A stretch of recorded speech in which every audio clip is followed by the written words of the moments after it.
Thank you all for being in attendance today. Certainly appreciate you being here. Looking forward to the presentations and the conversations. We will call this meeting to order. We do have a quorum, which is good. We'd like to ask for a roll call, and then we'll ask for approval of minutes. Senator Boswell. Here. Senator Neal. Senator Tishner. Here. Senator Wilson. Here. Representative Grossberg. Here. Representative Rawlings. Here. Representative Riley. Here. Representative Timoney. Here. Co-Chair Deneen. Here. Co-Chair McCool. Here. Thank you. First of all, can we have approval of the minutes? Or do we have second? Okay, we have approval and second of the minutes. All in favor, please say aye. Aye. Opposed? It's passed. Do we have anybody here who wants to recognize someone from the audience? I'd like to, Mr. Chairman. Please go ahead. I'd like to recognize my son, Kevin Riley, back in the back. It is Kevin's birthday. So, and he rode on up here with me today.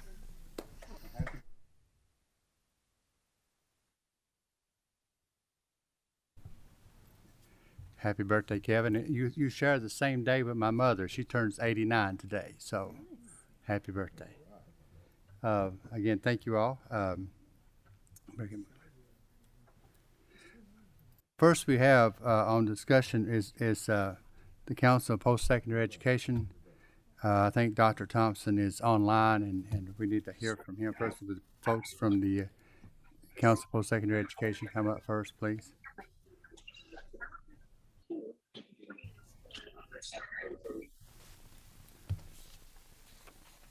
Just to remind folks, this task force is charged with evaluating the performance of state scholarship and grant programs and analyzing the needs of the Commonwealth's immediate future to assist us with the objective to, and we're glad to invite Dr. Thompson and the Council of Post-Secondary Education to bring us with some important data and information, historical trends, and so forth. Dr. Thompson, thank you for your time. You're a traveling man, and I appreciate you taking time out of your travels to join us today and share with us your wisdom and goals. Please go for it. Thank you, Mr. Chair. It's good to be here. Wished I was there in person. I'm sitting in a busy airport lounge, so you have to forgive the noise, but I think Travis is going to go through the slides. I will interject as we go along. Now, toward the end, I have several, at least what I think are strategies or minimum questions that I would pose to this task force. But I appreciate you all actually allowing me to do this from here. It's really the only choice I had, but I'm so glad to be a part of this conversation. Thank you.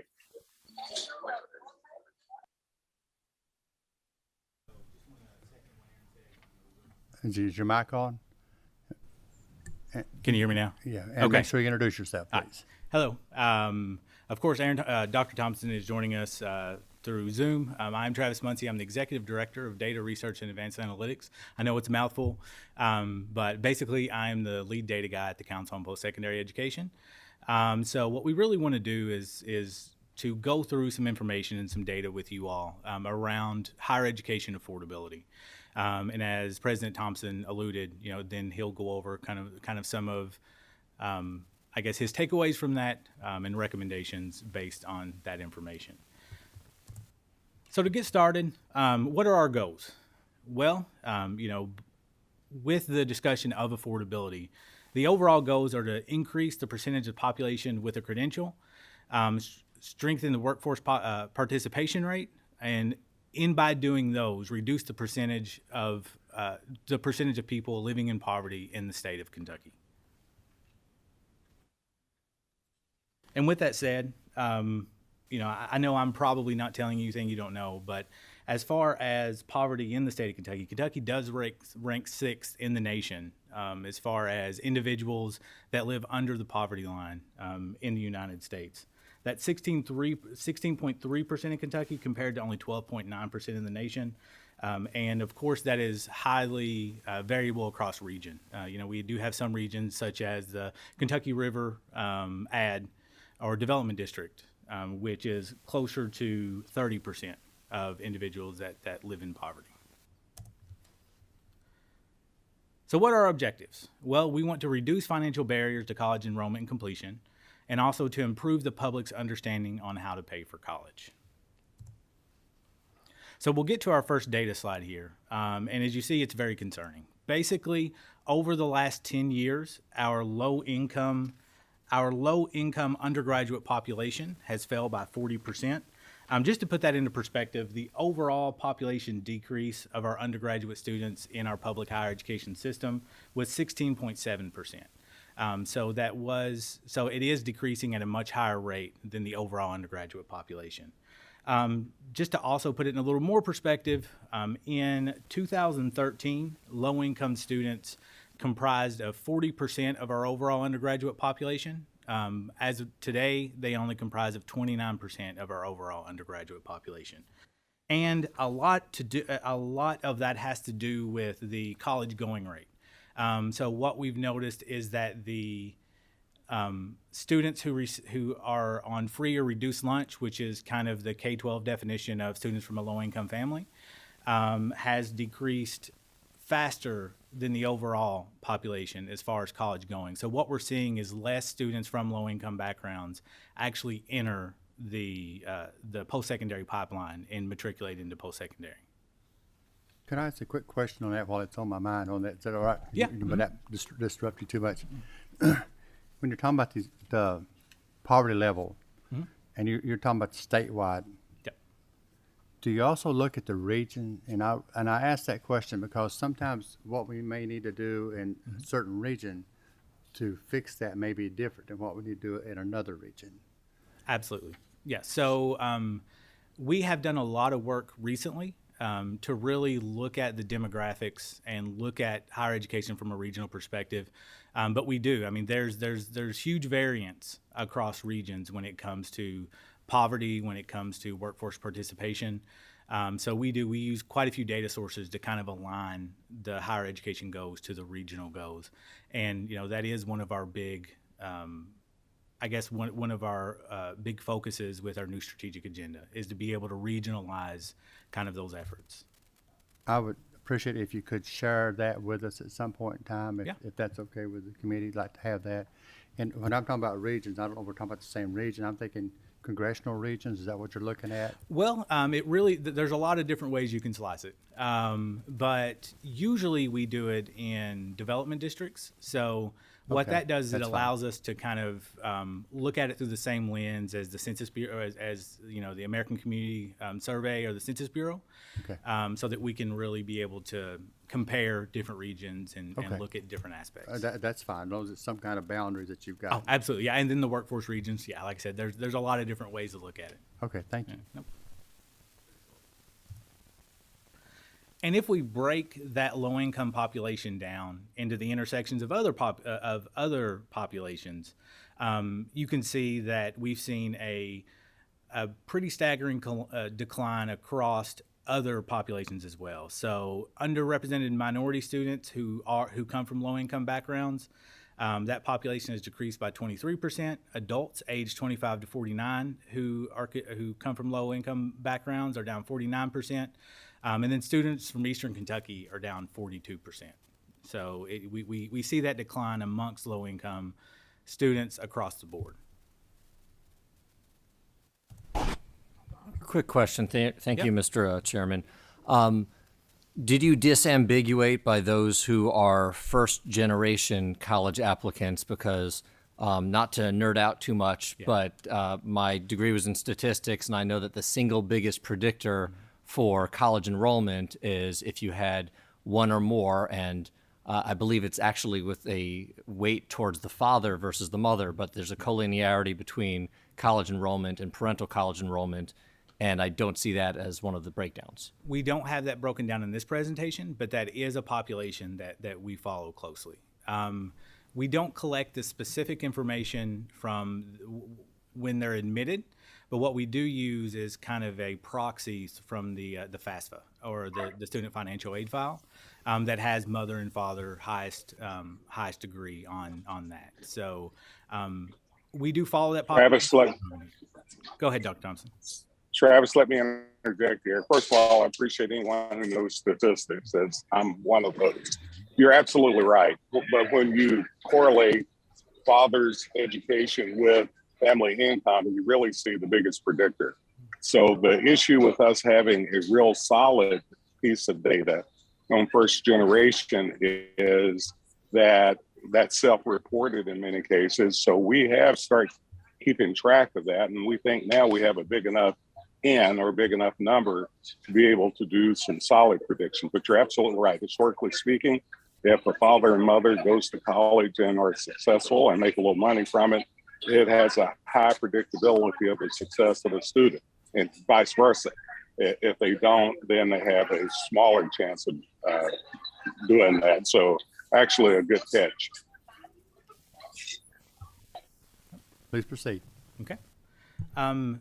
And on this slide, what we're looking at is basically just to show how much money per FTE, so per full-time enrollment, that Kentucky provides to higher education students through various different programs, whether that be KEYS, CAP, and how that compares nationally.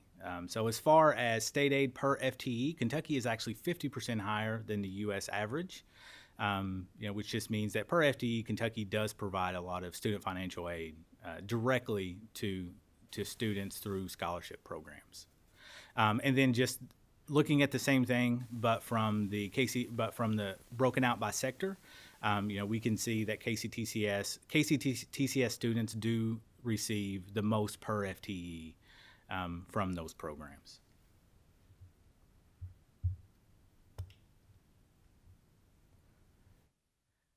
So now if we take a look at the sources of student aid and how that's broken up, in 2020, the total gross scholarship and fellowships totaled over $1 billion. Of that $1 billion, Pell and other federal grants were $226 million, or 22% of the total. State grants, such as CAP and KEYS, totaled $150 million, or 15%, and then institutional grants were nearly 2/3 the total, with $627 million. And then these grants can be applied to tuition and fees or auxiliary enterprise services.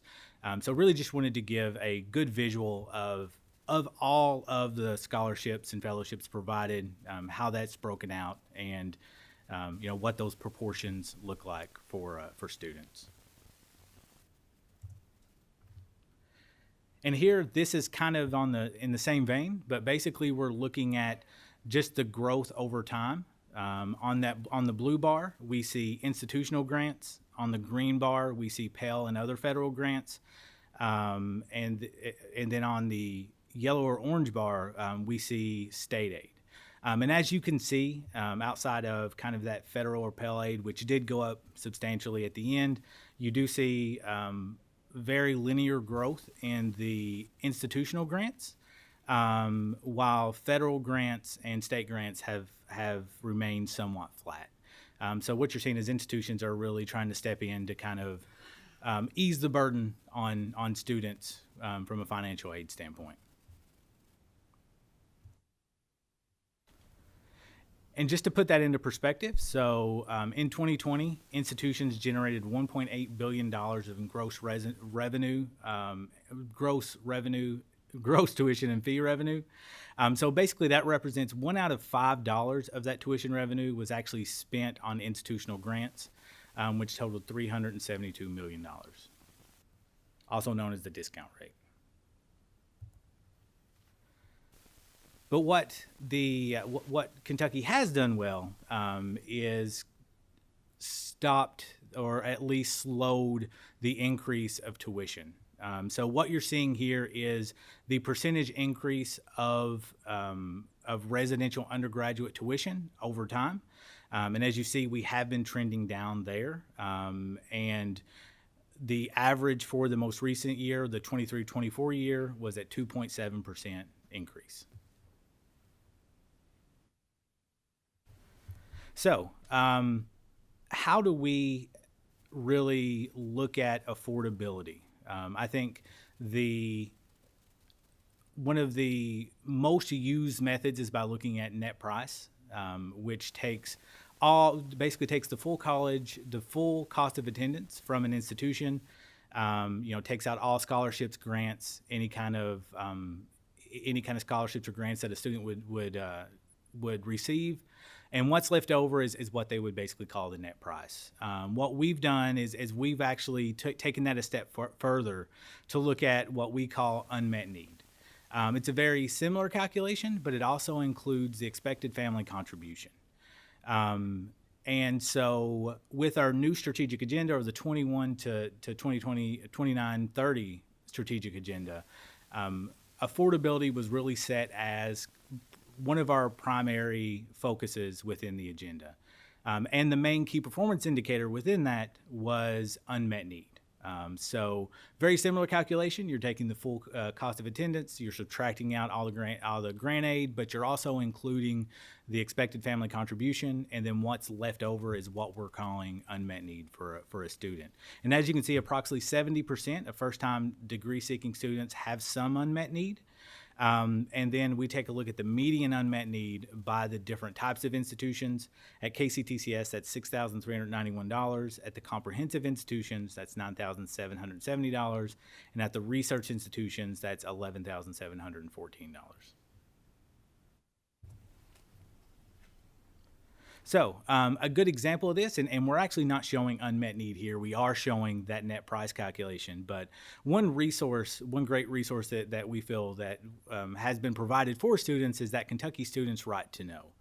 And basically what we wanted to do was to kind of mimic how a student would be able to see what that would look like, because on the dashboard or on the website, we do break it out to where you can look at the cost of attendance per institution. And you can see things like workforce outcomes by different programs at different institutions. And these are actual outcomes based on the UI data, or the unemployment insurance data, to actually see what people who graduated from those individual programs receive in the real world. So in this, we broke it out by if you were to pursue, say, in this instance, as a registered nurse, what that would look like at 3 different options. So KCTCS, EKU, and UK, and you can see that there is some substantial cost left, even after considering grants and scholarships, for this hypothetical student. But within that website, what we're also able to do is to look and see what the actual debt is for those students. So in that same conversation for that student, the debt they would have, or the average debt that a student from that program has when they graduate, would be $16,312 at KCTCS, over $24,000 at EKU, and right around $50,000 at the University of Kentucky.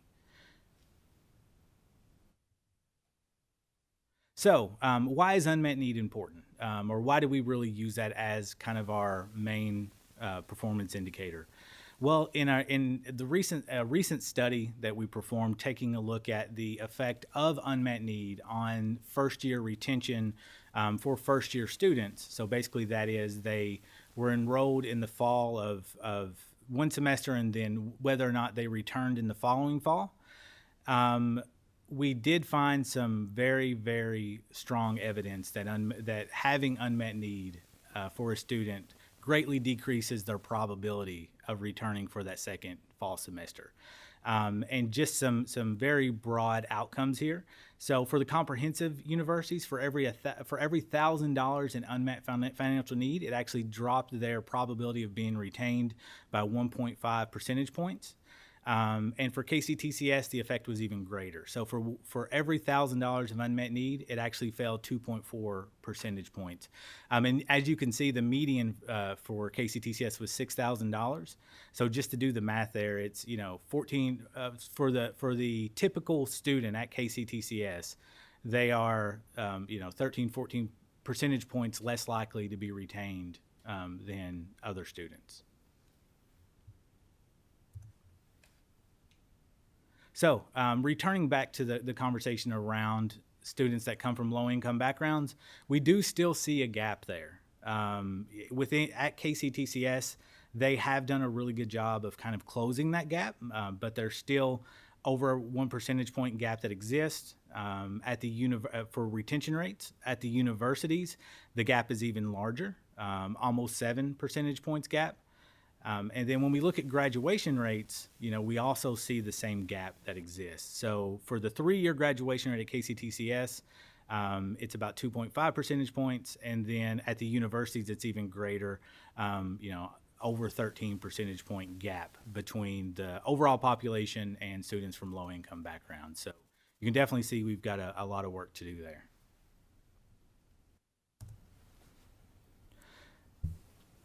And Thank you. Sorry for nerding out again, No, you're but good. you said that it's the same gap. Respectfully, the graduation gap is far more statistically significant, and in relative rates, it's a 23% difference, which is enormous. Yes. What's being done specifically for that? I'm not trying to deflect that the other gaps aren't important, but that's a really big gap. Absolutely. So we actually, within our strategic agenda, we actually have a low-income student. And by low-income student, basically that definition is a student that receives a Pell Grant of any amount. We track those as a subpopulation inside of our strategic agenda. So institutions and presidents are held accountable kind of for that performance, and we set targets for that. And we go through a full target setting process with the institutions to see what's feasible without letting gaps grow, basically. And we also have it as part of our diversity policy. So we look at low income as a subgroup within our diversity policy. And if an institution does not meet the targets within the diversity policy, they can actually be withheld. They can actually be stopped from providing new programs. So we do have a couple different mechanisms of accountability there. But we definitely know that it is a very important population, and we try to set targets and have institutions meet those targets within that subgroup. Travis, let me jump in here, please. It's more than setting targets. It's also in our performance funding model. And so they get, the more graduates they get in these categories, the more money they get from the performance funding model. That's the big one. The other piece I think is important to understand, to go back to your correlational statement here. Retention is a good indicator about how well we need to interact and intervene for the next 3 years for a 4-year campus, and for the next year and a half for a 2-year campus. So it gives us data to create a continuous improvement process there. For an example, UK did their analysis. If a student has $5,000 of unmet need, there's a less of a chance that they will graduate. So they intervene before that. Now, the retention rate is a proxy that allows us to know if a person is leading in that direction. So we have, with a very crude statement here, we have a carrot and a stick on those. So that's why you'll see we don't have the numbers up, but graduation rates have increased significantly in this state for all population groups. We're actually closing gaps faster than other states. Just got through giving a speech on this. And so there are things that we're doing proactively. The retention rate is just one example that we brought into this presentation, but we have a lot of other data we can share with you in that area. Thank you. Follow-up question, slightly different focus. The 6-year graduation rate for all students is 58.1%. That feels low, and I just heard Dr. Thompson's explanation about the carrot and the stick, and I'm sure it's been effective, but what should the end goal be? I mean, I was fortunate enough to go to a private college which has a much higher 6-year graduation rate, but public universities are known to not have as high a rate. But frankly, I don't know what should it be? What is the target that we're objectively reaching for? And I'll let Travis give you the actual numbers, but there are multiple targets. And the reason why I said that is dependent on the population of the kids coming in, how prepared they are for college and so on. UK and U of L will have a much larger target, as an example. However, we take a Murray State, which is comprehensive, they're producing for their population statistically a higher output. So are most of our 4-year campuses. So there's different rates based on the entering level of the student's ability academically and honestly, socially, culturally, emotionally. And you said it well a minute ago. If they're first generation, the likelihood is very large. So we give a lot of intervention. As an example, if an institution brings a student in with a 2.5 GPA or lower, we actually, because my office sets the minimum admissions policy, they must give them the wraparound services that they need to actually increase that. When I came into office several years ago, I got rid of developmental education, which in my mind, students were getting hung up there, mainly students of color, low income students, and so on. So since the last 5 years or so, we put in all these new mechanisms, including performance funding. We have seen a huge increase by relative comparison to the base, of that. So our trajectory is on target. UK has close to 90% retention rate now, as an example, which really indicates even a much larger output of a graduation rate. So that's a very good question, but a lot of the things that we've implemented in the last few years. And as you all know, it sounds like it takes a minute for that to happen, right? We're actually, I want to throw another point in. We used to measure, we still do nationally, graduation rates at 6 years for a 4-year institution. Now our average in Kentucky in the last 5 years is 4.1 year. We're getting back to a 4-year marker for a 4-year degree. So there's a lot of interplay variables, if you will, into that very good question. And just to follow up on what Dr. Thompson said, we set it based on more so the type of institution. So we do set targets based on whether they're a research institution or a comprehensive institution. For the comprehensive institutions, I think we set it at 60%, that goal. And it's more so about just getting it on the right trajectory. So that we're making incremental changes. But as President Thompson mentioned, different institutions do serve different students. Some students some institutions have a very high proportion of first-time college students or low income or underrepresented students. So it's really about that student mix and kind of just being on the right trajectory to make sure that that's being met.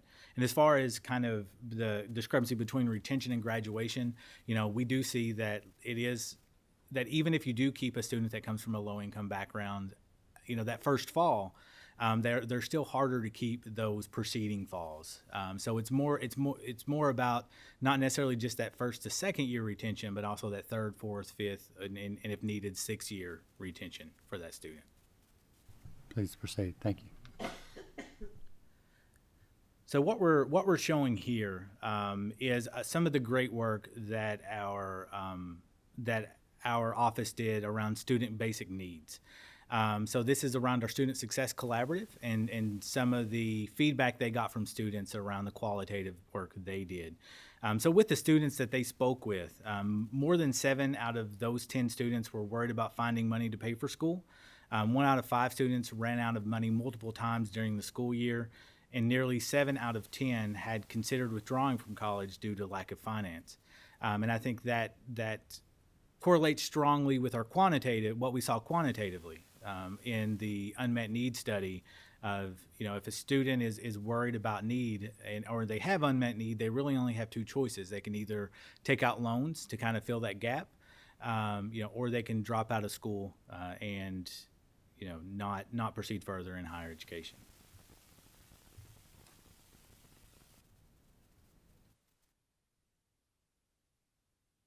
So as far as the complexity of financial aid for students and advisors, these are some of our insights, and President Thompson, feel free to jump in with or interject with anything that you want to add here. But financial aid is very complex to students, especially young people. Nearly 40% of first-generation or low-income students complete the FAFSA themselves, so they don't have that support around them that understands the FAFSA and the complexities of the FAFSA. So they really got to kind of go down that road themselves, and that can be very, very intimidating for a student. And that's a very large gap there, to not have that support system around you. As far as FAFSA completion in Kentucky, only 53.5% of Kentucky's class of 2000 filled out of FAFSA. And as you can see, that tracks very closely with the college going rate. We know that students that actually fill out a FAFSA are much more likely to go to college. So what we're seeing here is less students that fill out the FAFSA, and that has been trending downward over time. Financial literacy: 1 in 5 college students nationally don't know how much student debt they have.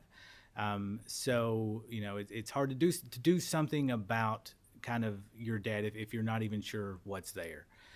So financial literacy is a huge part of kind of the outreach that we need to do to the students.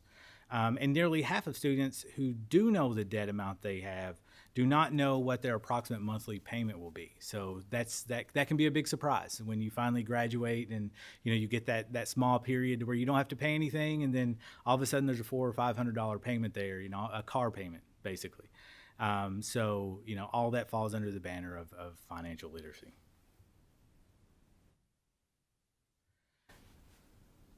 So what kind of strategies can be employed to help mitigate unmet financial need? Well, we can have more training and better advising for students, families, and K-12 staff. And we are in the process of that through our Kentucky Advising Academy, who do speak with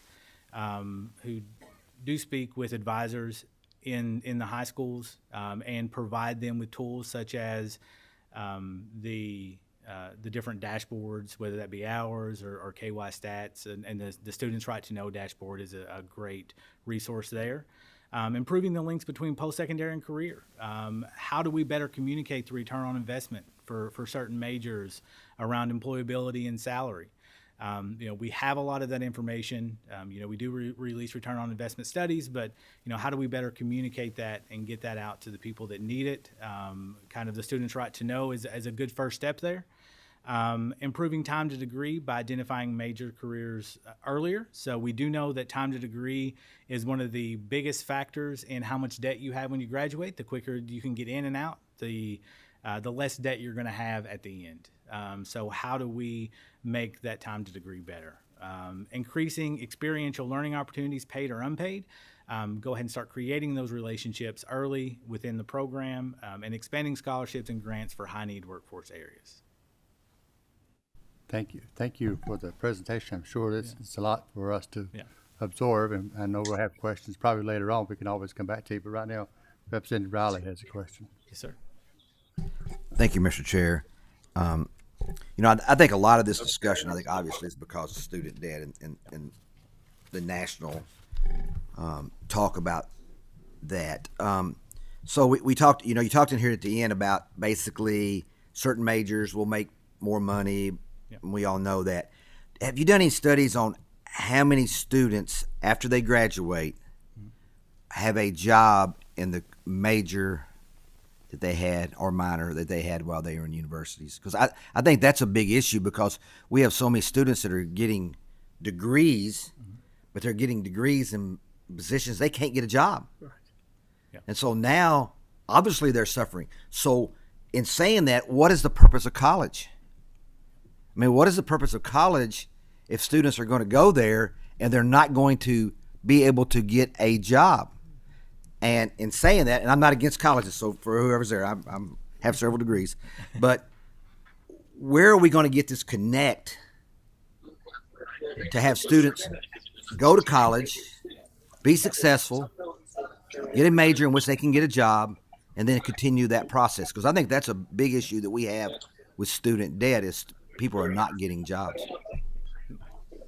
I'd like to, Travis will give you specific numbers, but I think that's a great question. Let me answer it in 3 ways. One is we have to change the definition or the nomenclature of college. When I talk to citizens in Kentucky, when they mention college, they're thinking of a 4-year degree. It's actually a workforce certificate. So a part of the conversation is alignment with students to allow them to understand that college is different directional ways to go. Number 2 is we found out if you major in liberal arts, 20 years from now, you have a greater likelihood of being in management making more money than if you got a technical degree. But if you got a technical degree, 5 years, you're going to make more money.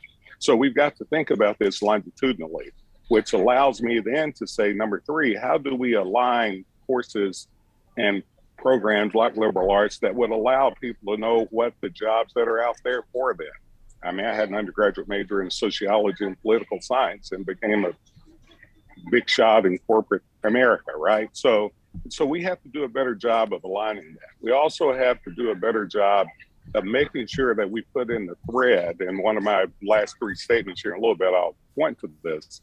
We have to look at competencies, those employability competencies, and working within the curricular and faculty pedagogical techniques, such as I think every major should be connected with employers. I don't care if you're a sociology major or if you're majoring in engineering. I think you also should have a capstone to allow students to know what they can do with that.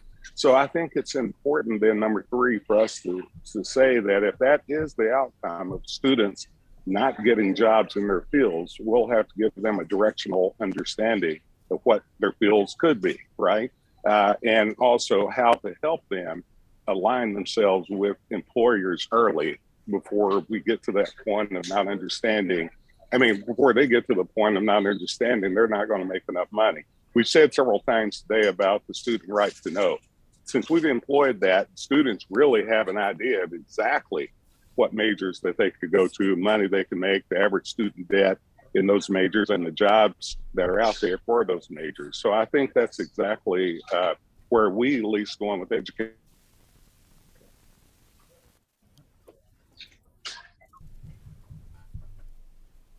We didn't get the end there, but yeah. So we don't have any specific research studies out there that look at that specific topic, but it is something we look at and track, maybe in a slightly different way. So we look at as part of our program review process and then our overall key performance indicators within our strategic agenda, we do look at the proportions of students at different degree levels that are employed after the first year of graduation. And then we also look at kind of those median earnings 1, 3, and 5 years out. And we do have a very great relationship with our coworkers at KY Stats at the Kentucky Statistics that we work with often to kind of bring in those workforce outcomes and align those with programs. And it's definitely something that we're really looking to kind of maximize going forward, especially with the Senate Joint Resolution 98 bill. That is one of the main things we're looking at there.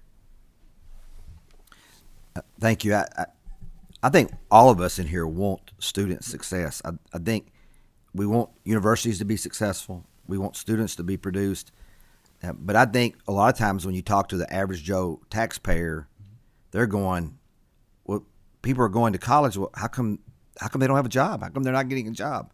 Are there no jobs available? Or are they getting in majors and other studies in which they cannot get a job? Yep. And so I think we've got that disconnect. We got to figure out a way to do this because we have to, as a state and as a country, we have to improve this situation because we can't be having all these people out here with massive debt and no job. And part of the reason they have no job is they got involved in a major in which they can't get a job. It's not there. So I think we have to do that. And I understand what Dr. Thompson said. A lot of times, certain majors, people have a better chance of becoming executives later on because they get a broader knowledge base. But I do think this is an issue that we've got to look at and do a deeper dive into. Thank you. Mr. Chair, I think he's absolutely right. And one of my three last statements is going to be a question that I think this task force needs to look at. And that is to say, what really is the role of the financial aid you're putting in the pot now, especially need-based aid? We gave you a lot of data that really shows that we maybe need to work on completion. Or number two, we need to target our financial aid with educational policy. You just listed out a good educational policy statement, right? And so how do we use financial aid to make that happen? How do we actually then go back to my number one statement, get more need-based aid that would allow us then to go in that direction, such as we left $58 million of Pell grants on the table last year because not enough people that fall in the category they need to fill out the FAFSA filled out the FAFSA. How do we look at educational policy and public policy along those lines? So I think the part that you're actually describing very clear. First of all, is transparency in my mind. As some of you all know, I'm really transparent in this area. If a student's going to major in sociology or other degrees, and I use sociology because I'm a sociologist, we need to say, what is your trajectory?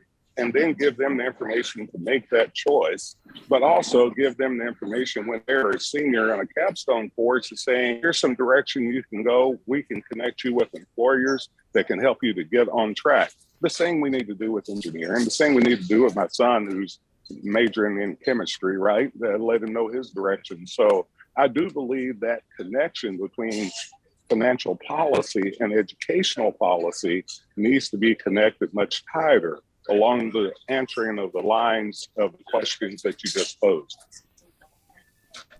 Thank you. Thank you, Dr. Thompson. And certainly I agree with Representative Riley.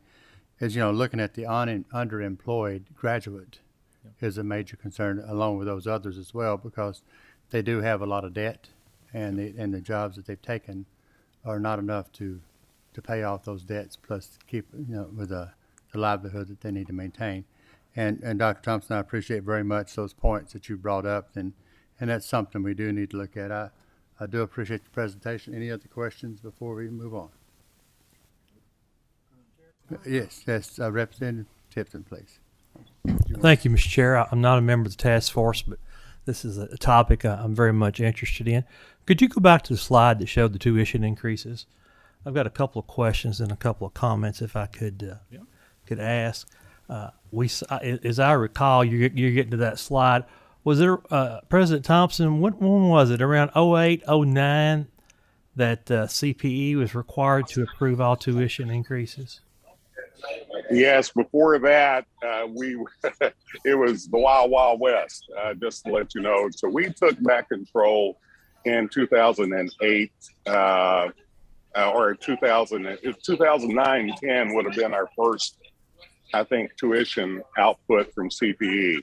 And since then, we've been way below, in many cases, the inflation rate. Since I've taken over, you can see that we've averaged about a 1-point-something%. This past year, we did let them go a little bit more to 2.7, but next year we've already got the tuition set that will be below a 2.0 again, which is way below, as you all know, inflationary rate. So you're absolutely right. CPE took over about that. Okay, and could I ask another question here? On your net cost data that you gave us, was that including a calculation for keys, CAP, KTG receipt that students earned? Yes, so that included all sources of aid. So all state, federal, and institutional sources of aid. And then the unmet need was what was left after that. So you have an average cost there.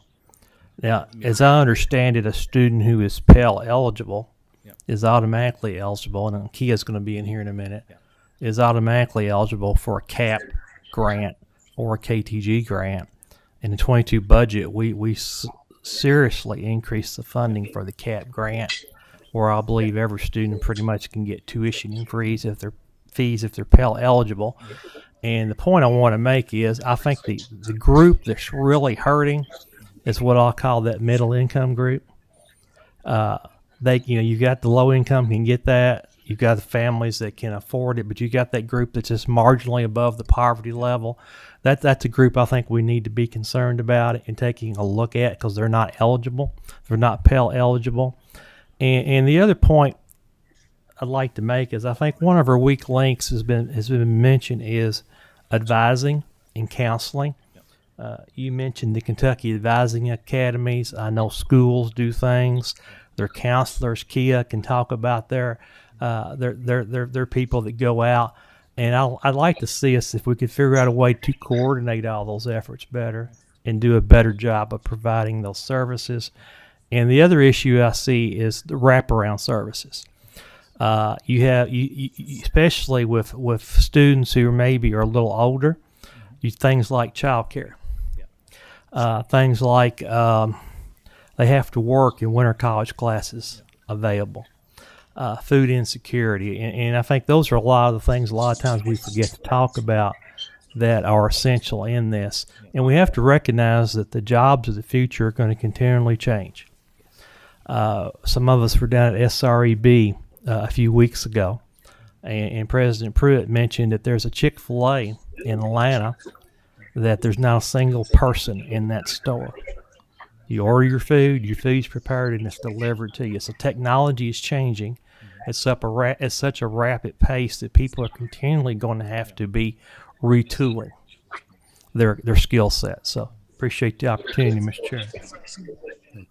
Mr. Chair, can I respond to Representative Tipton, because he's taken some of my last point away. So I wanted to get in. You're absolutely right. So now when we think about any financial aid, whether it's KEYS, merit-based aid, if it's need-based aid or any other kind of aid, how do we align with where we want to go in the state? Such around, is it adult learner or adult learner initiatives, such as the Forgotten Middle, such as regionally, Representative McCool. All of these items now we're called to think more creatively about how we do what we do and how we do it better, whether it's adding more money to it or repurposing some of this toward the state's direction and where we need to go. I do think it's time for us to think. We put in KEYS 25, a long time ago, right? That 1998 or whatever, it was $2,500 the max you can make. We have used ACT score as one of the bases. We don't really use ACT as much anymore in Kentucky. How do we really think about, and back then, $2,500 would pay for a lot of tuition. So how do we really now look at the direction we want to go in alignment with policy and output? And I think those are important pieces to this conversation that you all are having with the testers. Okay. We'll wait till next. Are we going to go?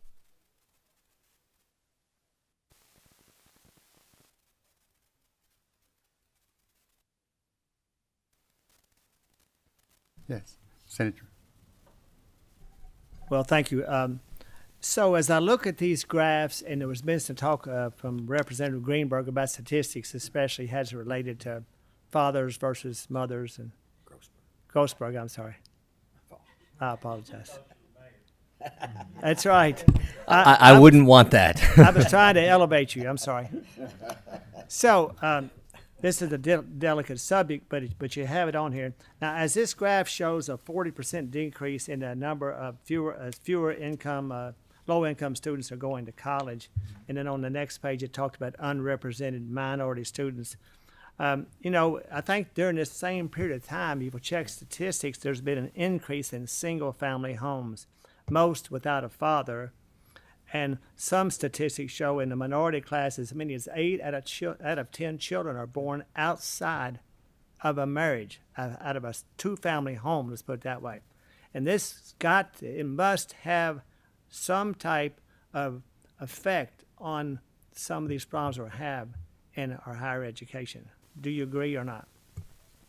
And that can be from Dr. I will answer you this way. The more education you get, there's less of a chance you'll have out of wedlock children. That's what I know. The other thing, too, if you look at the low income, which is larger, actually Kentucky has done pretty good in increasing minority participation. We haven't done nearly as well on low income, but you'll see the same effect, though. And because income seems to be one of the bigger issues to direct that correlation. The other piece, too, I think it's important to understand, if we're going to build a strong economy for this state, we're going to have a strong educated workforce. And when you have 47.8% of students graduating from high school going to college in Kentucky, you got another 5 percentage points going outside the state. We can't do that. Now, not all of those people are getting jobs. We know that. Look at your unemployment records, look at the people on Medicaid, look at those that are going to prisons. So once again, these are about educational policy statements. How then do we direct whatever resources we have and knowledge towards understanding how we use data to make sure we get to that point where we have enough highly educated folks. Highly educated, to me, let me be clear, could be a workforce certificate. I'm not saying 4 degrees or a PhD either. Even though it's going to take a lot of those different kinds of certificates and degrees to help Kentucky to go into the future. I think Representative Tipton just mentioned AI a few minutes ago.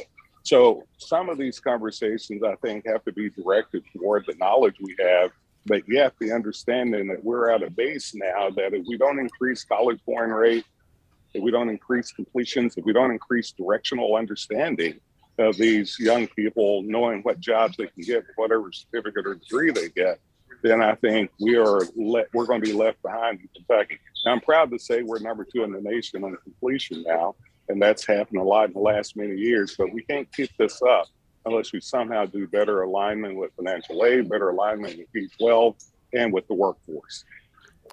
Okay, so I'd just like to make one more statement regarding that. And I just think, unfortunately, in my opinion, the state and federal government are incentivizing single families and not encouraging marriage.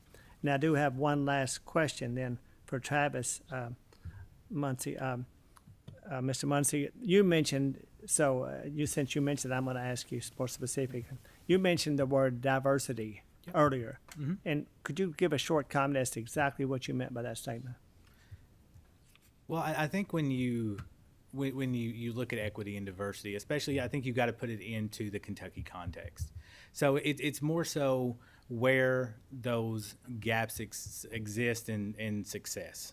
So a good example would be even with low income, like including diversity, low income diversity within our institutions, and it's getting less diverse with those students as time goes on, and we showed that. So, it's more about where those gaps exist, what strategies we can put in place to assist those students to be able to close those gaps, those achievement gaps. But yeah, so I mean, as far as the definition of equity and diversity, or just equity in general, I think it really is about the definition within our state. And, I think that may be different than the national definition in the sense that we have a lot of regions that need help. I mean, we're doing a lot of work with SGR 98 and really digging into the population and demographic statistics within Eastern Kentucky and Southeastern Kentucky. Right. And I would even include those students in that.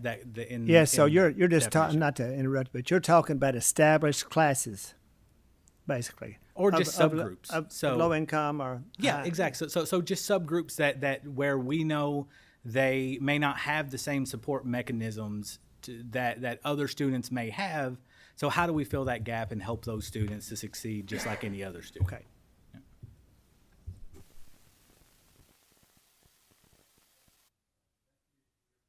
Dr. Thompson, thank you for joining us today. Certainly hope you have a safe trip back. And thank you. Hopefully y'all could hear me. I'm, it's maybe a little noisy around me, but thank you for the invitation, sir. We'd love to carry on more of this conversation with you, and we sure will as this season comes up. But let us know if we can do anything to be of assistance. Thank you very much. Thank you. Okay. The task force is also charged with understanding the recent budgetary trends that surrounding the lottery trust fund and to develop a recommendation to align the use of the funds to current and future needs of the Commonwealth. So today we have with us the President and CEO of the Kentucky Lottery. I'd like to ask him to come forth and give us a better understanding of the lottery. Please introduce yourself and make sure you have the microphone pulled up close and the little green light lit up well. Thank you for coming today.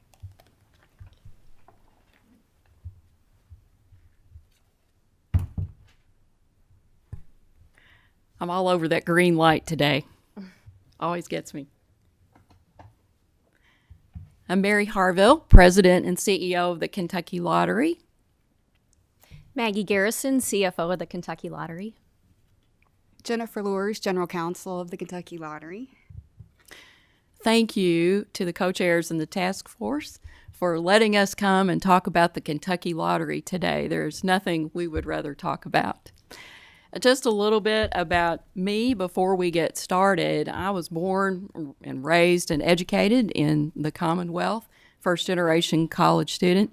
I've been with the Kentucky Lottery almost 20 years. I came as the general counsel, senior vice president, and I've been the president and CEO for 3 years.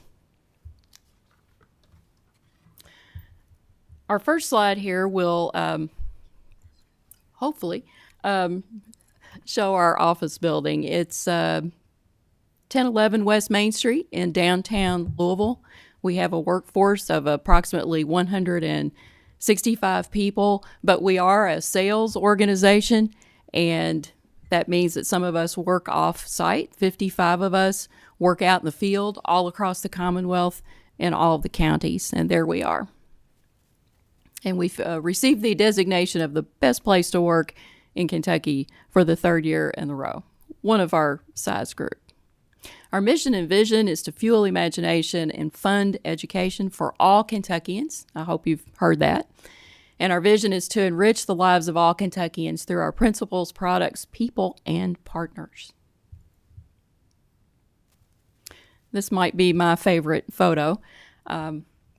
There's some large numbers you see on these checks, and we present these checks during the games because we want to demonstrate how valuable the Kentucky Lottery has been to our universities across the state. And you will see this is a large number for the University of Kentucky. It's because there's more students there. So it does represent the number that we've given since inception, which was 1999. And just a couple or three facts about the Kentucky Lottery. 100% of Keys money awarded has come straight from the sale of lottery tickets. 98 cents of every $1 in non-loan student financial aid awarded by the Commonwealth comes from the sale of Kentucky Lottery tickets. And now 1 out of every 5 Kentuckians has received a grant or scholarship paid for from Kentucky Lottery proceeds. And this next slide, some of you all may be more partial to that one. It is a list of the scholarships and grants that we have funded as recently as 2023, a fiscal year. And you can see, too, that we have a sponsorship with the University of Louisville. You can see our tagline and our logo there in the stadium. And this next slide also shows us visiting with the president of the East Kentucky University. Again, a large number, not as large as UK, but the universities are very appreciative of this and do tell us how much it means to them and to the students that they serve. President Capilouto once told us just a few years ago that it is sometimes one car repair away from a student leaving the campus, and that those Keys dollars and need-based funds can make a difference. Here's a couple of our ambassador scholars. Since 1989, the Kentucky Lottery has provided over $6.8 billion to the Commonwealth, and of that, since 1999, the Kentucky Lottery has provided more than $4.8 billion for college scholarships, grants, and education programs. And again, in 1999 was when the General Assembly directed our funding to college scholarships and grants. And not expecting anyone to be able to read these two letters, but they were sent to the co-chairs earlier this year, and just to remind us that we do send out these letters in the spring when the KIA folks have their numbers in. We want to let everyone in the General Assembly know the benefits the Kentucky Lottery provides right there in your district. So this letter every year will set out the college scholarships and grants received by the students and the universities in your district. And now I'd like to turn it over to Jennifer Lurs to talk a little bit about how the Kentucky Lottery was created and how we operate. Good afternoon, Jennifer Lures, General Counsel. Apologize for the tech difficulties. You put the lawyer in charge of tech. I'm also a Kentuckian, educated here. I've been with the lottery 6 years and General Counsel almost 3. So how did we come into existence? The people of Kentucky voted in 1988 to amend the Constitution to allow for a state lottery. And then the General Assembly acted on that will and created the Kentucky Lottery Corporation, pursuant to KRS 154A. In that, they recognize that operating a lottery is unique for a state function, and so they created us as a corporation to basically be able to operate in an entrepreneurial fashion. We began sales in April of 1989, and our statutory charge is really to maximize funds to the Commonwealth while providing entertainment to the citizens. What is lottery? It's actually defined in our statute, what we can offer, and it's defined as any game of chance that our board approves and that we operate, except for what the General Assembly prohibits, and those are expressed in our statute. We cannot use amateur athletics for any reason other than like advertising at sporting events. We cannot do sports wagering, and we cannot operate a casino. These are examples of the types of lottery games you may see. Scratch-off games, iLottery instant play games. And then we have draw games, both multi-state and in-state. I'm sure you're familiar with Powerball, Mega Millions, and then we have in-state games like Pick 3 and Pick 4. We have both corporate entity attributes as well as state agency attributes. So corporate is we are completely self-sustaining and self-funding. We are not in the merit system. We do not have state retiree benefits. We have our own contribution plan. We don't have state health insurance or retiree health. And we do not have sovereign immunity, so we can be sued. Our state agency attributes is we are designated as a municipal corporation. We are accountable to the governor, the General Assembly through regular reports and audits and disclosures. Our board members are appointed by the governor and confirmed by the Senate, except for the treasurer, who's ex officio member. We are subject to open records and open meetings, and every year the Auditor of Public Accounts does a financial audit of our books. We also adopt our own procurement procedures and follow those. We file personal service contracts with the Government Contract Review Committee. We have adopted our own ethics code for our employees, and we may promulgate other administrative regulations, and our board may conduct 13B hearings. As I said before, Board of Directors is 8 members appointed by the governor and confirmed by the Senate. These are their duties in the statute, and they meet 6 times a year at least. We are very proud of our social responsibility programs. This is a list of our certifications that we have, and we are also a very proud member of the Kentucky Council on Problem Gambling, and we fund specifically those chat and text features you see here. So now I'm going to turn it over to our Chief Financial Officer, Maggie Garrison, to talk about the funds. Yes, they brought me along today to talk about the numbers. So let's get started with where the money goes. So this is just a really easy chart to look at to give you a visual of how the funds are allocated once we sell these lottery tickets. So you'll see since inception of the lottery, our sales are almost $26.9 billion. And that blue section there represents prizes that go back to players. So 62.7% since inception has gone right back to players in the form of prizes. We also have our retail partners, about 3,400 throughout the state, who help us sell our lottery tickets. Payments to retailers are about 6% of the pie. We also have expenses to operate the business. That's just under 4%. And then we have an additional 2% for our vendor partners. Our partners that produce our tickets, they'll generate those scratch-off tickets. They help track all the transactions that happen at retail so we can track those at one location. And then the most important piece is that red slice. That is the income we generate, and those are the funds that we can transfer to the state. And again, Mary pointed out we've got $6.8 billion that we have earned since inception for the benefit of the state. And then just one final point to highlight that chart in the upper right, just calling out our operating expenses. We continue to look for ways to operate more efficiently. So since inception, our operating expenses are about 3.9%. In our recently completed fiscal year, fiscal 23, those are at 2%. And then just a few more easy charts to look at, a quick recap of our 10 years of sales and payments to the state. We've had tremendous growth. We continue to set sales and record payment to state numbers. And in the chart on the top, we just highlight average growth over the 10-year, 5-year, 3-year, and latest 1-year period. So this last fiscal year, fiscal 23, payments to the state grew 5.4%. Now, just as a frame of reference, the Kentucky General Fund receipts grew by 3%. So we did really well. We had a great recap of fiscal 23. And on the next slide, just wanted to highlight that one sliver on the pie chart, our payments to our retail partners. We would not have these record sales without our retail partners. So I won't go through all the bullet points, but we have various ways that we compensate them for their great partnership. It includes compensating them for all transactions they handle at retail locations, but also meeting sales targets and following best practices. So for fiscal 23, payments to retailers totaled $84.4 million, And, you know, the important thing to point out, and that's the point of inserting that picture there, is it's not just about the actual payments we transfer to retailers, it's about bringing business to their locations. So this is an example of a line of players waiting outside a retail location when we had a promotion last year celebrating a record Powerball jackpot that was going on. So we're pleased at what the lottery brings to these retail locations beyond just the commissions we pay to them. So our job is to maximize dollars we send to the state, and then the allocation of those funds are dictated by the budget bill and legislation, KRS 154A. So now we'll get into some of the numbers. And this chart just highlights total payments to the Commonwealth over the last 6 years. And most of those funds come from our net income, what we generate from our operations. And then we also have unclaimed prizes where players don't redeem their winning tickets, and that also goes straight to the state.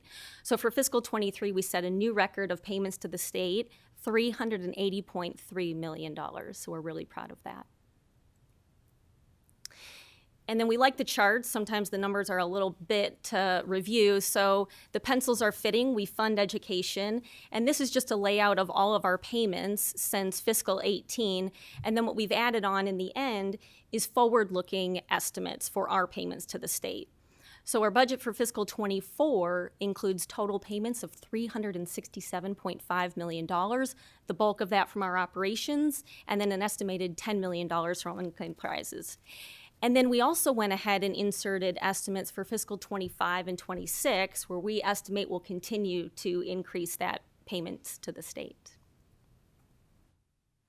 And then one thing we like to do is look at ourselves in comparison to other state lotteries. So an industry magazine published fiscal 22 financial results, and 48 states provided their results, and we really believe that 37 of those are true comparison states offering similar type games.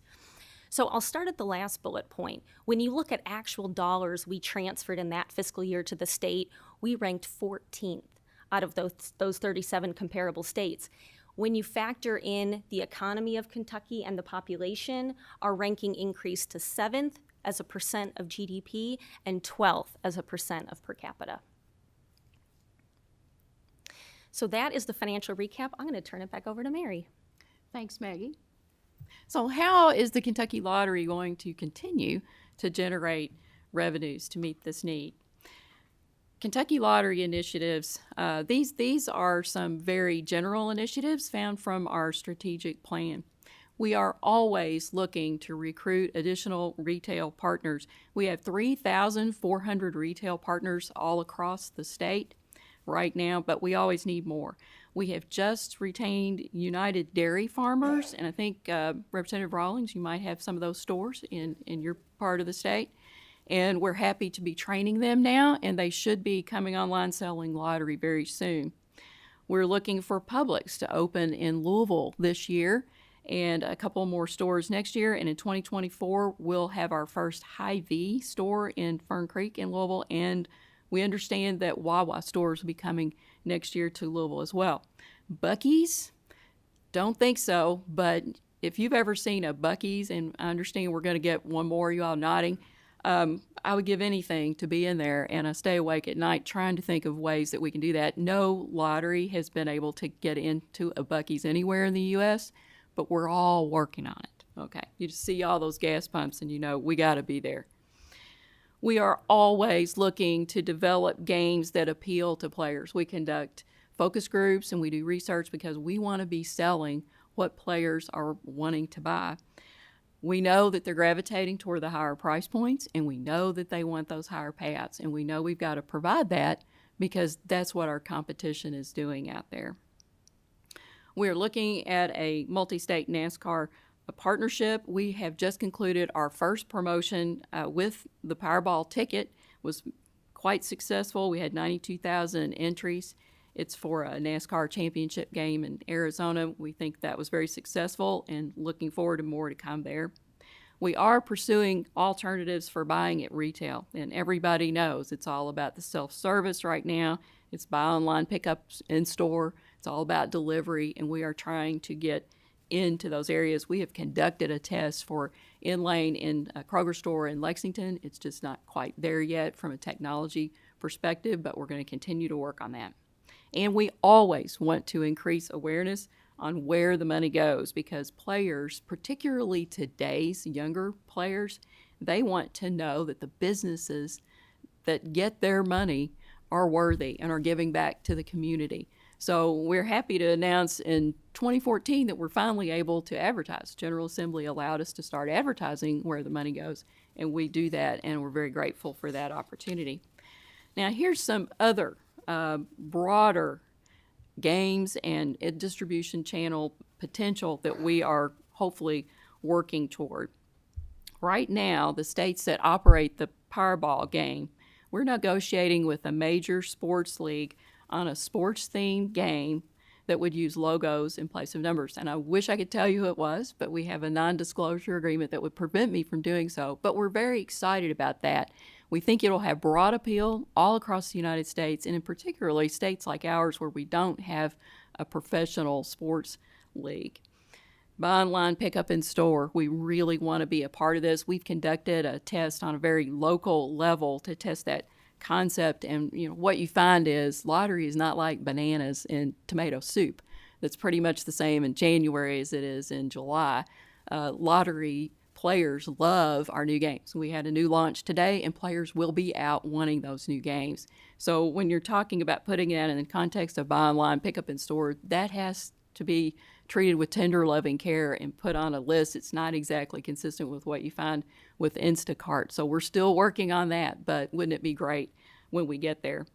Amateur athletics themed games. Okay, every new employee at the Kentucky Lottery wants to say, I have a great idea for a game, and it is UK versus U of L, right? We can sell red ones and blue ones. Great. No, we can't do that. As Jen said, we can't do that under our current statute. But with NIL, name, image, and likeness changes made by the NCAA, maybe that's something we should look at, and we will be doing that. We want to partner with big box retailers like Lowe's, like Home Depot. We are not currently in either of these big box stores now, and that requires a lot of coordination on a national level to make that happen.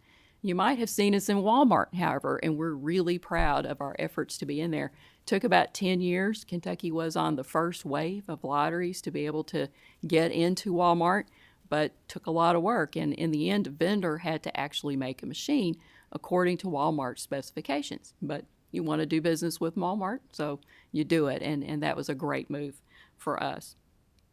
We want to cross-promote with other gaming entities, and we have had several conversations, and we will continue to do that, as well as conversations with our larger retail partners, because we know that these types of key partnerships are going to be very critical to our future.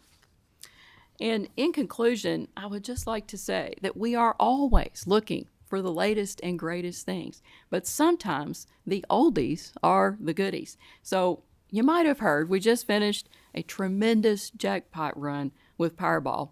The $1 billion jackpot was won in California. Dang it, we were really hoping that it would be Kentucky this time.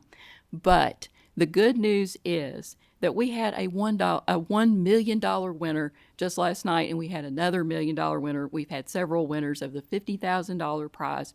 And here's what's important.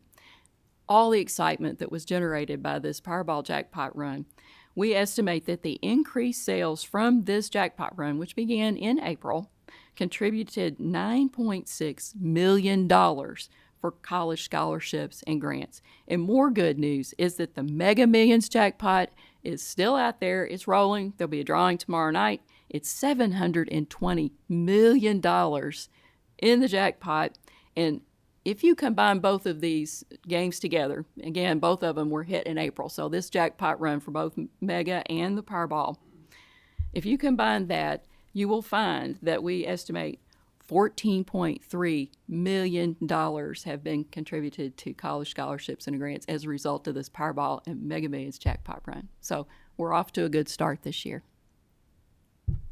Any questions for us? Thank you. Certainly appreciate that. Senator Wilson has a question, I think. Thank you, Mr. Chairman. I was curious. Of that $1 billion jackpot, how much money did we have to send them for that? 50% of every ticket stays with the state. Okay. And so that is like I guess all the states that sell that have to commit to that in order to be part of it. We all contribute to that jackpot according to our respective sales. Gotcha.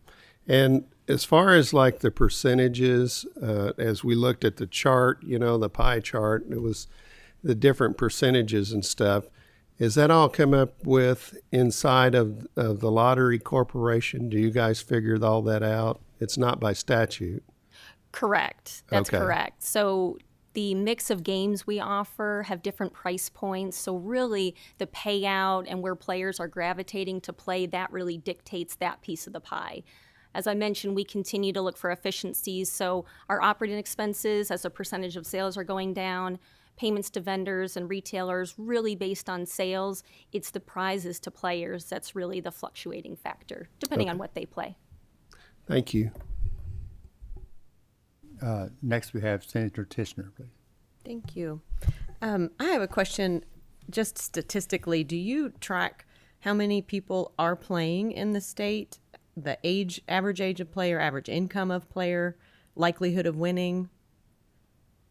So we do have some player demographic information. It's difficult to track because you don't really know who's playing at retail unless you get a focus group or a retailer to help you with that. But we do the best we can, and with the information that we have, we like to say in general that our average player is the average Kentuckian. It's like 35 to 54 age group play at the traditional retailer outlet. Online, it's a little bit lower. About 65% of those folks have some college education. Now, I don't know what to say about incidents of winning. That's a little more complicated to track. Okay, thank you. Okay, Senator Boswell, please.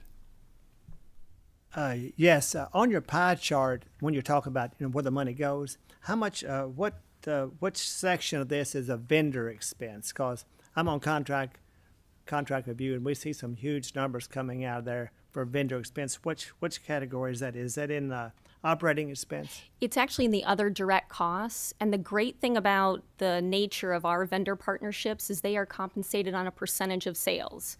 So we are not on the hook to pay them any large fees if we're not successful in generating the sales dollars we need to. Okay. And Senator Tishner asked a question. I was about to ask about the analysis of who's purchasing, but I would ask one question. I mean, obviously, if you're in the sales business, everybody's in sales has a target. I would think a target audience to try to sell your product to. Are your sales, if you do analysis on them, and I think you probably have, are they more the first of every month? What part of the month do you find there's one particular part of a month, every month, where your sales are higher?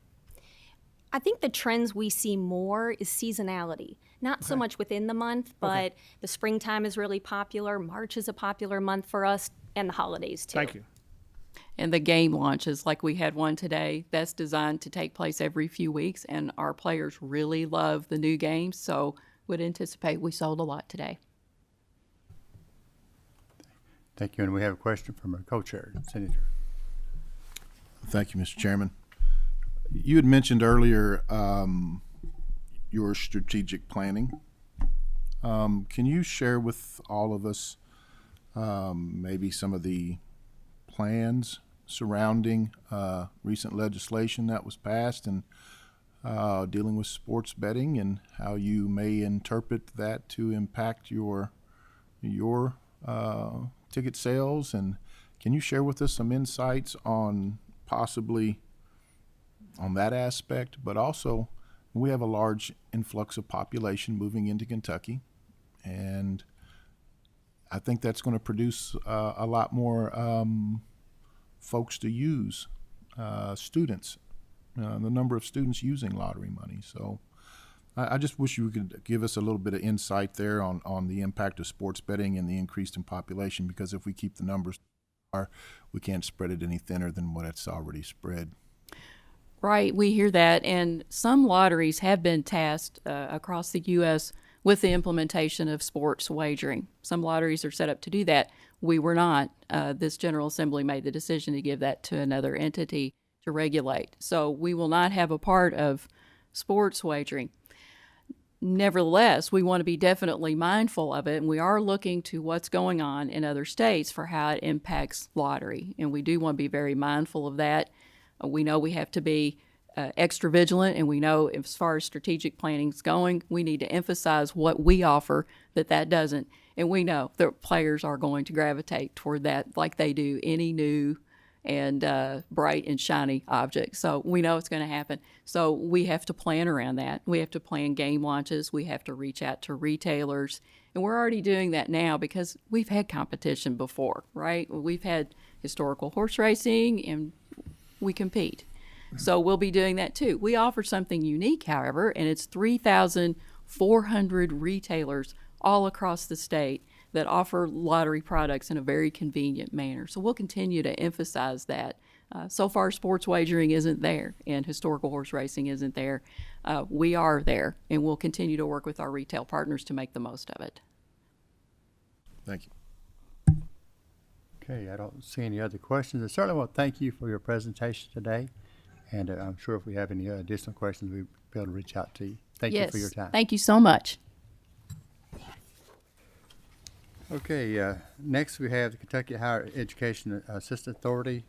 Last month, the task force heard the testimony from KEAA and provided a high-level overview of the various scholarships and grant programs provided by the state.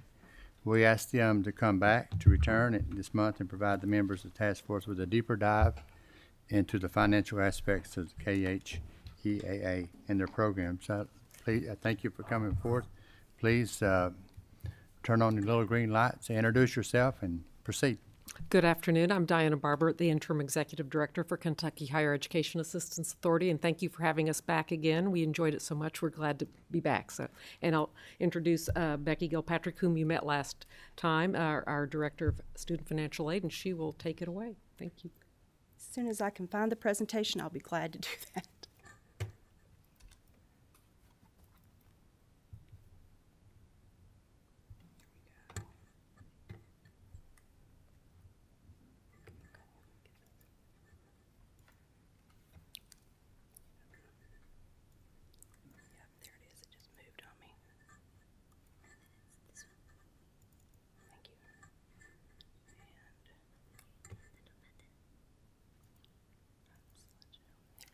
Thank you. Thank you.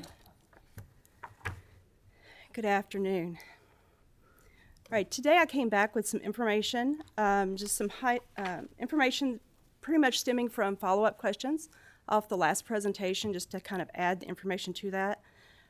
First, we've been talking a lot today about the statute that directs the lottery revenues to KIA for student aid purposes. So I thought I would just bring the actual language to you, this provision. And as you'll see here in the bullet points, that first $3 million comes off the top and goes to the literacy initiatives. There's $1.2 million there for the Center for Literacy Development, that's at UK.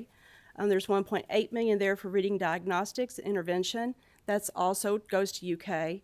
And then what's remaining from that comes to KIA, and per statute, 45% of that's to go to the KEYS program and 55% is to come to the state grant programs, CAP and KTG. So to show you how that would actually look in the budget and how it would have looked this last time we had the budget, we work off of a lottery forecast when we do the budget. And so if we apply the actual statutory provisions, this is how it would have shaken out for 23 and FY24. You can see there at the top, we started with $335 million as the forecast for FY23, and then we took off that $3 million off the top, and then the numbers below show what the allocation would have been to CAP, KTG, and KEYS with that 55-45 split. Now, what has happened historically is notwithstanding language has occurred within the budget, and it redirects those funds to other various spots. So this is how it actually happened in the budget this last time. We start out with that same forecast, that $335 million, And in the yellow is that 3 million, or the darker yellow is the 3 million that came off the top for the literacy initiatives. And then 326 point, let's call it 9 million, went to KIA for the grant and scholarship programs. And then there was an additional 4.1 million that was redirected to other agencies for other initiatives. To my knowledge, and I could be completely wrong about this, I think this is one of the first times that the money's been directed to other agencies for other initiatives. Within the monies that were actually allocated to KIA programs, this is how those were, and this is just appropriation, this is all general fund appropriation dollars, as to how the funds were divided. The top three, the CAP, KTG, and KEYS programs. As you can see there, CAP and KTG for FY23 are sitting right at that 55% that's called by the statute, and that's actually one of the first times we've actually had the full 55% hit with this CAP and KTG, so thank you very much for that. For FY24, it's at 56%. So we are excited about that and the opportunity that that gives us to help students. The KEYS program is that 45%, but that 45% was kind of stretched out and actually funded 5 different programs. So KEYS was fully funded though, and KEYS has been fully funded since we started that program back in 1999. So that everybody was paid that received KEYS. But out of that, we also had the dual credit scholarship that was funded, the Work Ready Kentucky Scholarship, the National Guard tuition program, and the Teacher Scholarship Program, which we were very fortunate that the legislature gave us $1 million each year of the budget for that Teacher Scholarship Program, because that is a very important program that helps us provide monies for people becoming teachers. To give you a further look, and this is just of the funding sources and the way that things have played out over time, and this kind of goes back just the last 10 years. We could go back much further and it would probably look very similar. But as you can see, CAP, KTG, and KEYS have always been lottery funded. When the dual credit program came into being in FY17, it's been lottery since its inception. The Work Ready program was added in 2018 and has received lottery funds. And the National Guard program has been lottery funded for a very long time. And the Teacher Scholarship Program was lottery, and then it was unfunded for a bit, and we used monies that we collected off the scholarships that converted to loans to keep that program going. And then, of course, that $1 million has put us back into the lottery funding model again with this. There are 3 programs under that reddish-orange bar there, and I included those just to keep those on the horizon. The Early Childhood Development Scholarship is for students who are pursuing credentials in early childhood. That's early childhood education there. That funding is running off of a federal grant that's soon to end next year, so KIA will be requesting monies in the budget. It will be up to you as to whether or not you want to dedicate lottery funding or some other type of funding, but we hope you will consider giving some funding to that program so we can keep it going. And then the veterinary contract spaces and the optometry scholarship are relatively new programs to KIA. They've always been general funded, but I just wanted to mention that since they're new in the KIA's budget. Senator Deneen requested some information on tuition increases over time, and so I went back and pulled information from 1998-99, where all of this kind of started with the dedication of the lottery funds. And so what you're seeing here is increases in 5-year increments. For the KCTCS number, this is working off of their actual tuition rates, and that's based off 30 credit hours of enrollment for the year. For the comprehensives, that is an average, as well as for the research universities is the green bar, and those are averages between those institutions. But some interesting things about this, that 1998-99, if you follow that orange bar there for the 4-year comprehensives, that number is actually $2,242. KEYS at that point wouldn't have quite been $2,500 because that was the start of it, and we would have had to build that up over a few years. But we were very close right there, and that's kind of where KEYS started off. It was covering tuition kind of in UK's territory at that point in time. Interestingly enough, the CAP grant for that year was $1,060. and the KTG grant was $1,500 for that year. So where we are today with that, if you follow that orange bar up, that comprehensive average is $9,964. Our keys is still $2,500, right where it was 25 years ago. The CAP grant, fortunately, we've been able to increase that to $5,300, and Kentucky tuition grants at $3,300. So we have made huge strides as far as what we've been able to do for our need-based students.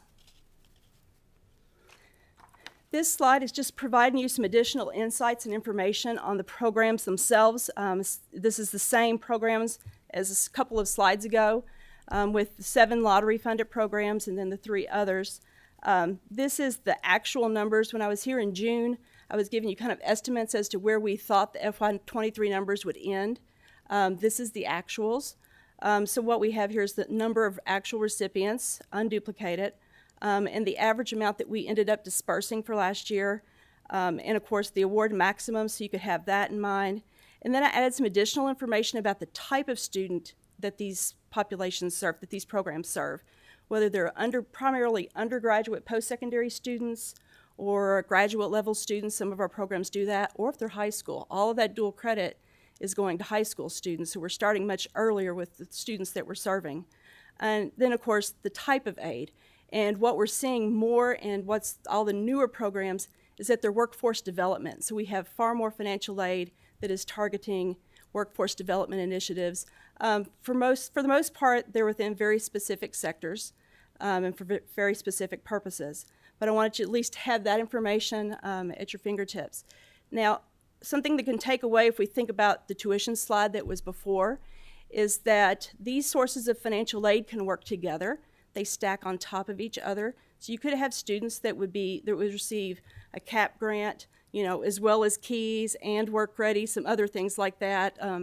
National Guard members, they could have that National Guard award covering their tuition. And then if they have financial need, they have CAP, and they could possibly even have some keys on there. So things can stack to cover those costs. So the tuition in and of itself ends up running to about half of what the total cost of attendance is. So if you double the tuition number, you can end up getting the total cost of attendance. And when it comes to financial aid and how we apply that, that financial aid is applied toward the total cost of attendance. So financial aid offices around the state can build the financial aid package up to meet the total cost of attendance.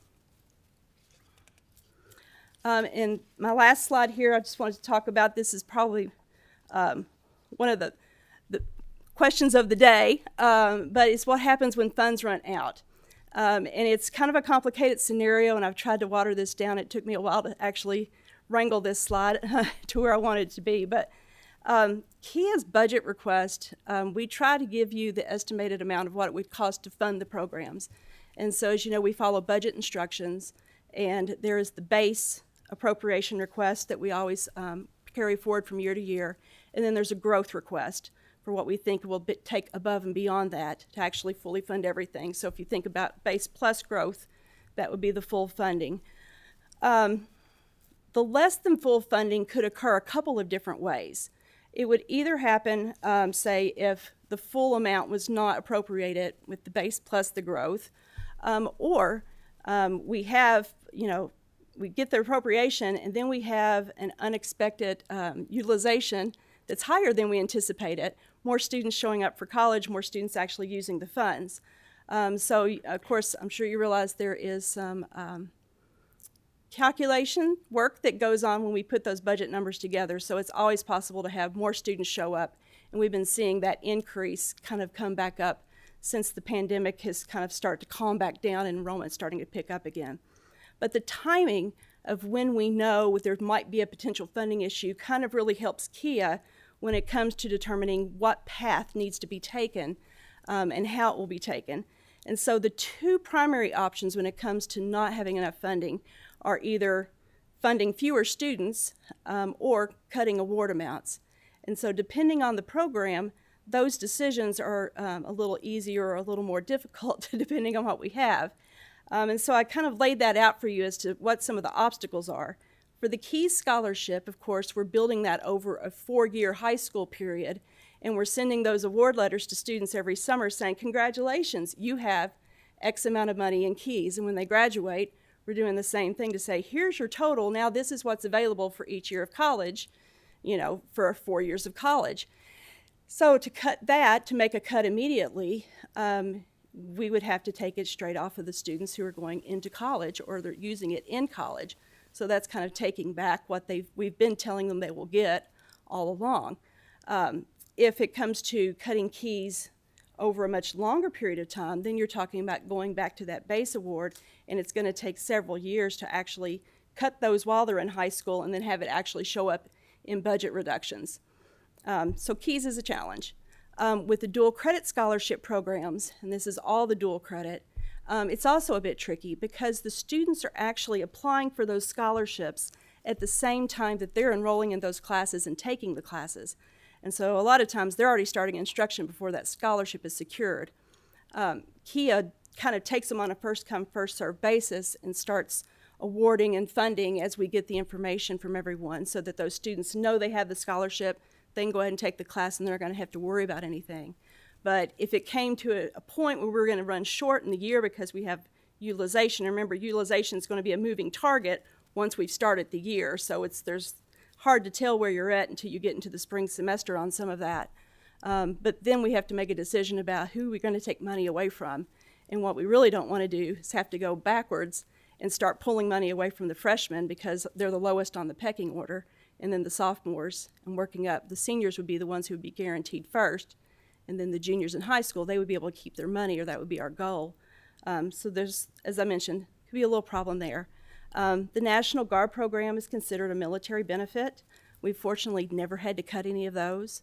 Those members apply at their units, and the National Guard sends us the files over. We award those. Usually fall and spring is not a problem for the National Guard program. We do have conversations with the National Guard about summer term, and if there's not enough money, we just won't have a summer term for that year. So we've been able to handle that through those mechanisms from year to year. CAP and KTG are a first come, first serve, so we do have the ability to cut that off when we sense that those numbers, we're going to hit the limit of the funding for the year, and that's usually what we do. And if we knew that it was coming far enough in advance, we would have the option to actually reduce the award amount to fund students for further into the year. But that's usually something that we have to make a decision on very, very early before the academic year even begins, because the FAFSA, you know, that's the primary application for that program. That FAFSA opens up so students can start filing that application 10 months or better before the school year even begins. And usually by spring, once we know what the budget numbers are, that's when we'll start committing funds to students and financial aid offices. We'll get that information and start packaging that on out.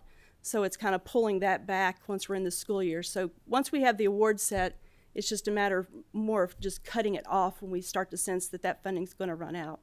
The Work Ready program is also one of those first come, first served programs. With that one, it's one of those things where the last dollar calculation actually sets the award amount, so it's really not an option for us to cut the award. The only avenue that we really have is just to stop funding students once we estimate that those funds are going to become exhausted during the year. And so with that, I will stop and gladly take any questions you have. Thank you. Thank you very much. We do have several questions, and thank you for coming back. Certainly appreciate it. It's, you know, certainly opening our eyes, my eyes anyway, on how some of this process works. I have a couple of questions, and I'm going to turn it over to several members, if that's okay. First of all, you're not allowed to have any type of reserve that you can carry from year to year, can you? We have language in each of the program statutes that allow continuing appropriations to move forward. So they do continue from year to year. So you can build general. some kind. Okay, well, that's probably a good thing. The other quick question I've got on slide 5, where it shows your percentages. I think slide 5, if I counted these correctly. Who determines the percentages? Do you all do that, or those percentages are just, was the way that the math worked out on this particular slide. We don't determine percentages or even use percentages in the budgeting process. We just go straight with the numbers. Okay, thank you. So whatever you've got, that's how you... That's just how it turned out this time around. Okay, I think we have Representative Tipton has a question. and we have others too. So Thank you. I'll follow up with Chair McCool about reserves. The lottery mentioned that the unclaimed lottery prizes go into Keys Reserve. How much money do we have in these reserve accounts, Keys Reserve? Do we know how much money we have available in these reserve accounts? I don't have that number at my fingertips, but we can certainly get it and give it to you. Okay, and if I could follow up, Mr. Chair, we talked about, and you mentioned the increase in cap to 5,300. Yes. As I recall, it was not very long ago that the students who were they're determined by whether or not they're Pell eligible, those cap awards were cut off, like in say March. Mm-hmm. And with this increase, we've been able, I am correct, we've been able to fund all students in the last year or two? We have funded all students for the past 3 years, I think now. Okay, and I'll ask one more follow-up question, if I may, real quickly. Keys is one of the favorite programs of the General Assembly to file bills about, as you know. And this time, we had some bills that expanded the availability of students to use Keys. And I know in my previous conversations, it's always a concern with you all over Kia about being able to continue the funding. Any issues with you see any issues with the expansion of the bill that passed this time? Not really from a funding perspective. It will impact a very small population of students, which will end up being, a very small amount that it will add to the Keys program. But it's certainly, every time there's a carve out for another group, it makes it more difficult to explain exactly how it's going to work for Keys, because it's not as simple as just go to college after high school. And that brought up one more fault, Mr. Chair. I apologize. There was legislation filed this time. It was Senate Bill 24. Senator Schickel had a bill. Currently, Kentucky students who attend non-certified private schools or homeschools are not eligible to receive Keys Awards. Did you all do a financial analysis on that bill to see what the impact would be if it had passed? Actually, those students can receive Keys for an ACT score. I understand, right, but I'm not talking GPA that's just a bonus award. I'm talking but about yes. a base award based on a GPA. Yes, I'm sure we did an analysis on that. I can't recall what those numbers were. Okay, thank you. thank you. And we have a question from Co-Chair Senator Dina. Thank you, Mr. Chair. You mentioned, I think earlier, that Keys has not been increased since the program began. Is that Yes. correct? Is that 2,500? That was the number I think you gave? The 2,500 would be 25. the max for, the 4 years of base plus the highest ACT. So even though we've seen increases in tuition and all those other things, that Keys money has remained right there the whole time, going on 24 years. That's correct. That goes doesn't go as far as it used to, as the saying goes. Also, you mentioned the Workforce Ready funding and its specific targeted, limitations. In your opinion, would it be helpful to have the Workforce Ready funding a little bit more flexible instead of being so targeted? Because I think that's kind of limiting its scope and impact. Would you agree with that, or? Well, it was really developed as a last dollar in type of program, that Work Ready Kentucky Scholarship. Mm-hmm. So it does take out, for students who receive other financial aid, it takes those monies out before it gives them that Work Ready. So from that perspective, I don't think that's a problem. Okay. If anything, what we may want to look at is the actual income levels of recipients, because the students who actually receive the full amounts are those who do not receive the other aid, which means those are your middle and your upper income families. Right, I'm just thinking as our workforce needs kind of shift, it's kind of like moving sand sometimes, to be more flexible in that area. There have been conversations with the Workforce Innovation Board, Mm-hmm. which sets those high five workforce sectors. And we're trying to go back and look at that again to evaluate what the top sectors are. So that might be more of a question as to whether or not, because we've operated with the same high five workforce sectors since that program began. Mm-hmm. So I'm not sure if those are still the same top 5 sectors for the state as far as demand. Thank you. I believe Representative Timoney had a question. Thank you, Chairman, and thank you again for this presentation. You know, I always have a lot of questions about these types of things, and I think that degrees of providing incentives for the outcomes that we need in the Commonwealth, I think need to be moving to the forefront. I think that we have to be a little bit more surgical with, you know, where our money is going, and a little bit more, I guess, committal from the recipients. I know that's maybe a tough topic, but have you all done research on the completion of certificates or degree work by recipients of awards for keys to see if it is showing a final product? Yeah, we have not conducted those surveys to see what the completion factors are. Primarily all of the programs that we have are focused on college access.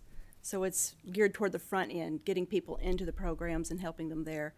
You know, Keys does have renewal components, so we gather GPAs and we can tell academically, you know, who's staying in and how long they're staying there. But that's really one of the few programs where we actually have any kind of, you know, component that tracks them through college like that. But completion, there's nothing there on completion to gather that data. Okay. Mr. Chairman, if I have just one more real quick one. There were, and I'm sure there are more, but, you know, veterinarians, optometry, teacher scholarships, are those are those intended by statute? Does statute determine that those programs exist, or is that? Yes. Okay. All of the programs that are on the list have statutes. Okay, because I think we've heard pretty much in, I mean, I see it every single day, you know, the teacher shortage that exists, and, you know, quality applicants. Veterinary medicine, veterinary services are definitely, and I think that as we dive into those data a little bit more, you know, we're providing that incentive at Auburn and Tuskegee, but we're not seeing a lot of those people come back to Kentucky. So I'm really focused on the ROI of our investments, because I think a lot of the same questions are offering, you know, we're talking about how Keys has not increased, but that pie is growing. We are getting record numbers but it is still finite. It's not an infinite thing. So I think we're going to have to be smarter with what we're doing with that. And I think we have to be really intentional. There's a new career that's coming out that a lot of states have been looking into to deal with a lot of the dental needs. And obviously Kentucky is, I mean, we're worst in the country. I mean, we're last. And there's a career, it's called dental therapy, the dental therapists, and they operate out of health departments, local health departments, and they can do the basics. And I think that would answer some of our questions as far as intentionality, dealing with some of our issues that we have here. And I think it would be a very valid option. So I may be kind of discussing that with different members as we go, but I definitely think that there's something valid there. So thank you all. Sure, thank you. We have a follow-up question from Co-Chair. Thank you, Mr. Chair. The chairman had mentioned, you know, the percentages of the one slide there, of course, how that plays out. The percentages of the pie graph that we saw earlier of percentage to winners, percentage to students, percentage to operating costs. I don't know if that's more of a question for you or for the lottery folks back here, but, you know, is that industry standard set those cuts, those percentages? Is that something that percentages can be moved to increase funding in other parts of the pie? You understand what I'm asking? That may be a question that the So lottery I don't know, would be maybe better that may to be answer. better for them to answer that question, but I don't know if anybody back there has that answer. So I think we kind of touched on that. Would you like me to? Yes, that's fine. Come on up. I apologize, but that should have been asked earlier. And So I think we touched on the biggest part of what comes from sales goes back to the players and prizes. right, then that's what I'm. Right. So a lot of that activity is based on player behavior and where they're gravitating to. And then it's our job to make sure we're being most efficient with our other expenses. Players dictate the biggest piece of that pie. And our job, if you remember that red part of the pie, it's to maximize those dollars. Our goal is just to continue to grow the dollars so they can be sent and provided to cover the programs fully. So does that answer your question? In a roundabout way, I guess. I'm just looking at, are those numbers set in stone of how much goes to winners, how much goes to students, how much goes to operating? Absolutely not. So we go through a normal budget process that any corporation would, where we estimate what we think will generate in sales based on initiatives we have at play, based on trends we see. And then we estimate what prizes will pay out based on what games we think we will sell. But of course, that's determined on what players choose to play. If we have high jackpot runs, players gravitate toward those games instead. And then we do budget our operating costs, absolutely, and we make sure that we stick within those parameters. And then, as I also mentioned before, our vendor costs are a strict percentage of sales, along with retailer payments. So those are pretty easy to come up with when we've set our sales number. Okay. And the reason I was asking is just because as our population grows and the number of students that are tapping into lottery money, I've been asked this question several times. Is there a way to increase that funding on the student side compared to any other slice of the pie? Sure. Sure. Is that something that we are considering and looking into? Our goal is to continue to grow sales, which means we're growing bottom line dollars. Yes. Yep. Thank you. I don't see any other questions, but I want to thank you for coming back and sharing your knowledge with us. What I hope you'll do is as you go forth and kind of give us some guidelines on how you would like to see some things go to improve, and maybe we can consider those as well. And so, the workplace scholarship is something that I have a strong interest in, because it seems like you run out of money in the first quarter or first semester or something of that nature, and you have the spring that you may not have all that, or in the summer, where a lot of that training probably could really be impactful. You don't have any funding available. And certainly the Keys dollar, you said, was $2,500 or something like that limit.